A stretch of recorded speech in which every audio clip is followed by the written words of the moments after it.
बिस्मिल्लाहिर्रहमानिर्रहीम। मैं आपको आज चिकन टिक्का फ्राई बनाना बताता हूँ। ये मैंने चिकन टिक्के के भाप लिया। उनको भापने के बाद इसमें जो मसाला लगाया उसकी मैं डिटेल आपको लिख दूँगा। मैंने टमाटर मुख्तसर बता रहा हूँ। मैंने टमाटर और थोड़ा सा 1 चम्मच अदरक लहसुन ये मैंने फ्राई करके भी आपको दिखा रहा हूँ।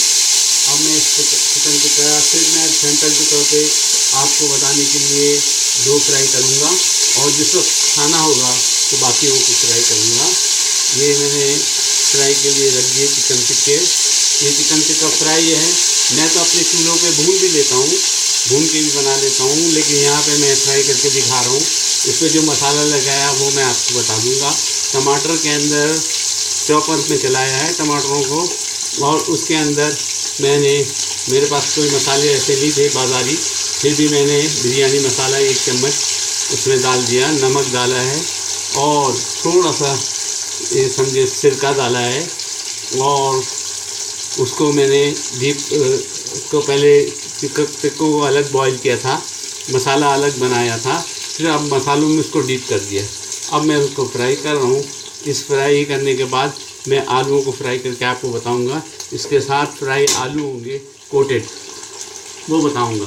जिस वक्त मैंने चिकन टिक्के को गोश्त को यानी बोटियों को जब मैं बॉईल कर रहा था तो मैंने उसमें आलू भी काट के साफ़ करके 4-4 टुकड़े बड़े बड़े आलूओं के करके आलू दिखा देता हूँ, वो डाल दिए थे। अब वो आलू भी तैयार है। और जब बॉईल कर रहा था तो इसमें सिर्फ नमक डाला था और ये नमक ही है ऑलरेडी। इसमें बाद में मसाला बनाया। मसाला भी मैंने अपने बर्तन में अलग से बनाया और मसाला बनाने के बाद इसको लगा दिया, डीप कर दिया, इसको मैरिनेट कर दिया। और मैरिनेट करने के बाद अब ये तैयार हो चुके। अब सिर्फ फ्राई इस तरह करेंगे और ये तैयार हो जाएंगे। और जिस वक्त खाना होगा तो ताज़े ताज़े बाकी मैं फ्राई करूँगा। जो ये चिकन टिक्का फ्राई है, उम्मीद है आप भी बनाएंगे। इसके मसाले की डिटेल मैं आपको इंशाल्लाह लिख दूँगा। उसके अलावा मैं अब दूसरे फ्राई पैन में आलू करता हूँ। आलूओं के बारे में आपको बताता हूँ।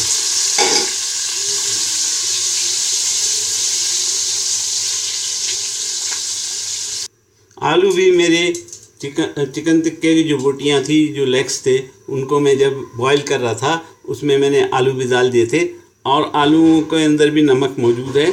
मैंने मैदा लिया और मैदे में थोड़ी सी काली मिर्च, 1 चुटकी काली मिर्च और नमक डाला है। मैं सिर्फ आपको आलू का 1 आध टुकड़ा ही फ्राई करके बताऊंगा और बाकी मैं खाने के वक्त इसको पकाऊंगा।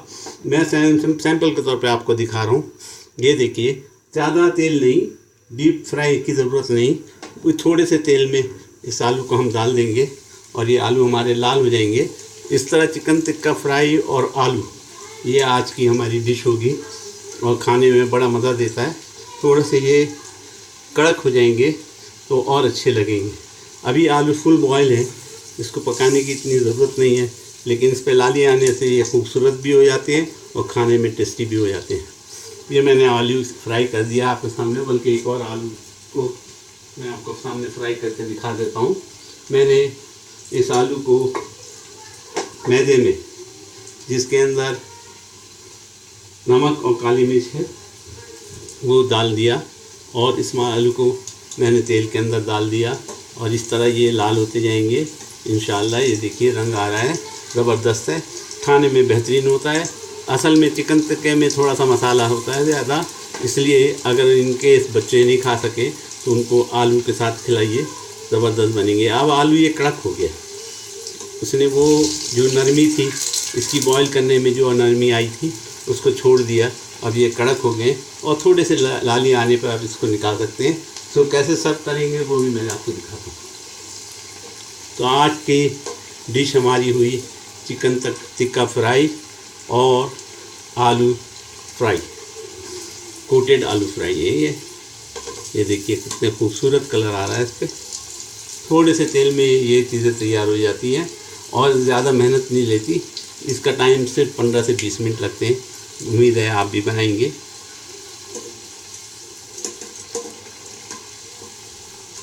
देखिए आलू हमारा ज़बरदस्त हो गया और कड़क भी हो गया। ये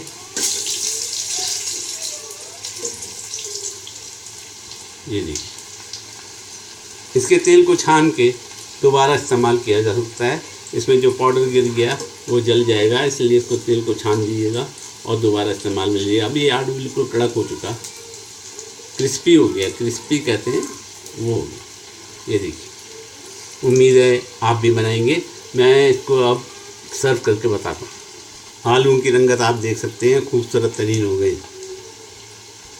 चिकन टिक्का को जब तक फ्राई करेंगे जब तक इस पर थोड़ी सी लाली ना आ जाए, ये एकदम गले में है, इसलिए इनको थोड़ा सा पलटने में तकलीफ सी होती है, लेकिन फिर भी ये देखिए, ये अब लाली आ चुकी, चिकन टिक्का पूरी तरह तैयार हो चुका और इसमें जो तेज़ी थी मिर्चों की वो कम हो गई तलने की वजह से। उम्मीद है आपको समझ में आ गया होगा, उम्मीद है आप भी बनाएंगे। मुझे मालूम है कि आप इसको सर्विंग के लिए देखना चाहते हैं। मैंने सर्विंग के लिए थोड़ा सा सलाद उसमें रख के मेरी प्लेट में रख दिया और इंशाअल्लाह ये खाने में बड़ा टेस्टी होगा और आप देख सकते हैं, उसको बहुत खूबसूरत नज़र आता है।